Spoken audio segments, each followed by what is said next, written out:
السلام عليكم، والله يمسيكم بالخير وكما وعدناكم. كل يوم معنا ومعكم فخذ من فخوذ وقبائل بني الرشيد، واليوم معنا ومعكم البراطيق.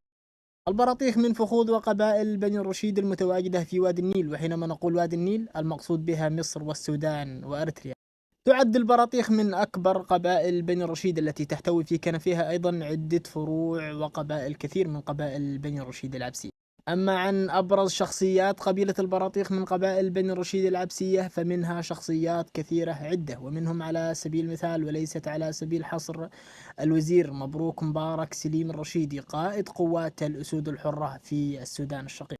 وأيضا منهم الزعيم القيادي الشاب صالح صلاح الرشيدي رئيس شورى قبائل الرشايدة في ولاية البحر الأحمر في السودان الشقيق.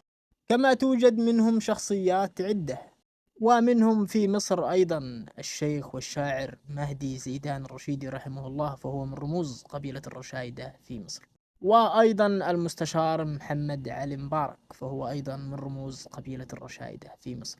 وأيضا الشاعر والأديب سيد عبيد الرشيدي صاحب كتاب قبيلة الرشايدة في مصر، فهو أيضا من رموز قبيلة الرشايدة في مصر. وأيضا الدكتور محمد راشد من صقور مجلس القبائل العربية في مصر، فهو أيضا من رموز قبيلة الرشايدة في مصر، وغيرهم شخصيات كثيرة وعدة.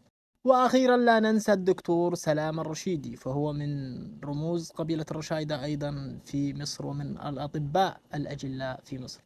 كما توجد منهم أيضا شخصيات ورموز وإعلاميين ومشايخ وعمد عدة. أما عن أماكن وأيواء قبيلة البراطيق في وادي النيل، فأولا في مصر، وهي تتواجد في أماكن كثيرة عدة، منها الإسماعيلية والجيزة وسوهاج والوادي الجديد وقنا وأسوان وحلايب وشلاتين.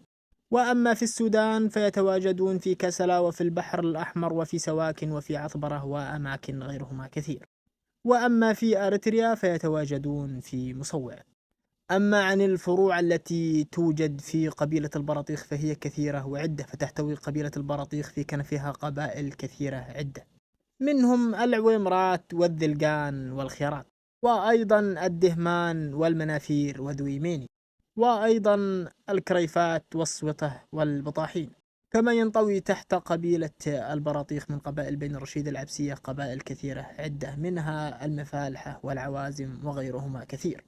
وهنا نكون قد انتهينا من هذا الفخذ من فخوذ وقبائل بني الرشيد العبسية، وهو فخذ البراطيخ، وأنا أيضا أفتخر بكوني أنتمي إلى هذا الفخذ العريق. وأخيرا نعتذر إذا هضمنا حق أحد، فذكرنا ذكر محبة وتجميل وليست ذكر تفصيل. ودمتم بخير، تابعونا غدا بإذن الله في فيديو جديد، ودمتم بخير.